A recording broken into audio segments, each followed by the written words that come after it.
I feel that those who created the state of Israel, it wasn't for the Jews. It was to gather them and create the biggest concentration camp for Jews.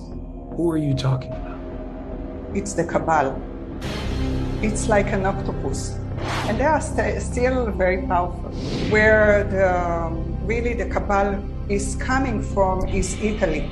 And people don't know about the Black Nobility. This is suppressed, that not many people know that the Black Nobility are above the Rothschilds, Rockefellers, and they are the ones who appoint the popes, the Bank of International Settlements. And this is connected to the digital currency that will completely enslave humanity. That's their plan.